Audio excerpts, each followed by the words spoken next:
Hello, Miss Sandra. I am Catalina Carcamo, and today I'm going to talk about the feminist movement.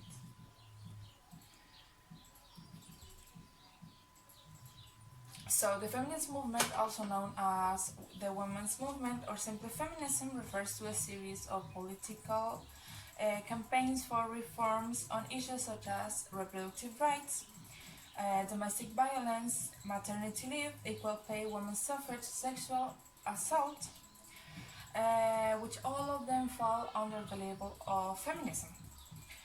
So, feminism is greatly known as four waves throughout the years. The first wave of feminism was oriented around the station of middle or upper class white women and involved suffrage and political equality.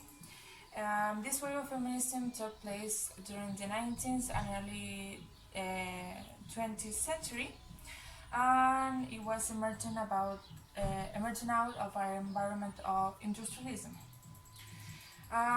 This wave was important for the feminist movement because it was the wave that fought for the vote right for women, and in that time of the feminist movement, some claimed that women were morally superior to men, and that they were a great presence in the civic world, and that they will improve public behavior and the political process. So the second wave of feminism began in the 1960s and continued to do so into the 90s. And this wave unfolded the context of anti-war and civil rights movements and the growing self-consciousness of the variety of minority groups around the world, such as black women. The new left was on the rise, and the voice of the second wave was increasingly radical. In this phase, sexuality and reproductive rights were dominant issues, and much of the movement's energy was focused on passing the Equal Rights Amendment onto the Constitution. The Constitution guaranteeing social equality regardless of sex. So this way began with protests against the Miss America pageant in 1969 in Atlantic City. Feminists were against the side that men saw them as beauty objects and were throwing to the trash all the stereotypical feminine aspects, like such as bras, high heels, makeup, false eyelashes, and other things that were like stereotypically known as to be as something that a woman has to be or were to be more feminine and more woman. The third wave of feminism is continuing to address the financial, social, and cultural inequalities, and includes a new campaign for a more important influence of women in business and media. Feminists have to also maintain focus on the reproductive rights, such as abortion. Four-way feminism examines the system of power that contributes to the stratification of marginalized groups, and believes that if the government took more importance on these opinions, the government and the country will be a better place. The fourth wave furthers the agenda by calling for justice on sexual and domestic violence, equal pay for equal work, and for body autonomy, mostly the right to abortion. And they mostly use media and internet to express their opinions and to spread the word.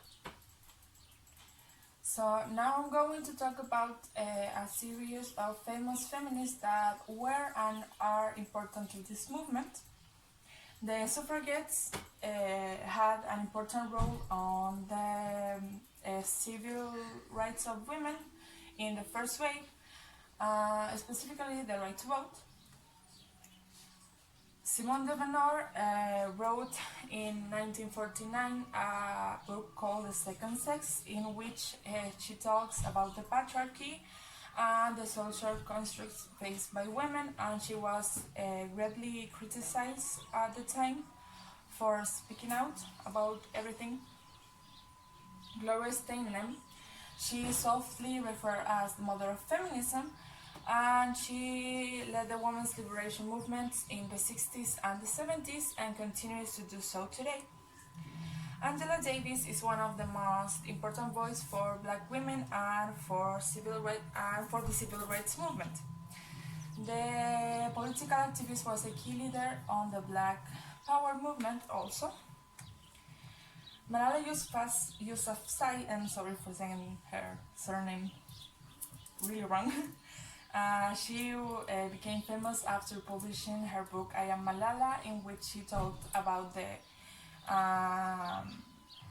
her journey and the other students of fighting for access to education in her country, Pakistan. And Michelle Obama, that once she became the First Lady of the United States, left a mark in the White House by leading the Let Girls Learn initiative, in which she empowered girls across the globe to gain better access to education. So, feminism in Chile and in our country. During Pinochet's dictatorship throughout the late 1960s and early 1980s, coalitions and federations of women gathered in living rooms, kitchen, and other non-political areas to think and to plan of bringing down the dictatorship's rule. During this time, the second wave of feminism was happening. So nowadays, the Ni Una Menos and the Me Too movements generated Chilean marches in November 2016, March and October of 2017 to protest violence against women.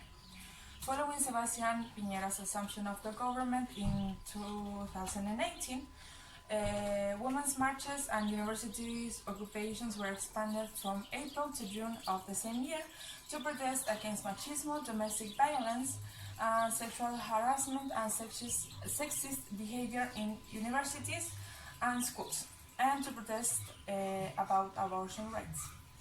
So thanks for listening, and I think that feminism is something that we as women should all practice, because it's not a thing that we are saying that we are superior to men.